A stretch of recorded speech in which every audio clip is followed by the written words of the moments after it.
Hello. Ikita nyo ba ito? Idol, mga idol. Yan ay pipino at kamatis, ha? Pipino. Huwag nyo na balatan yung pipino. Basta magandang hugas lang. Ayan. Kung mayroon po kayong mga prostate enlargement, no? Yung hirap umihi. Alam mo na, mga sakit ng lalaki. Ito po.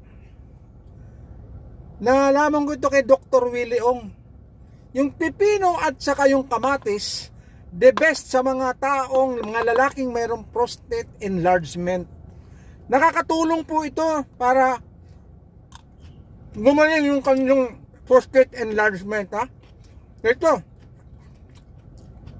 pipino at ang kamatis. Kain kayo nito araw.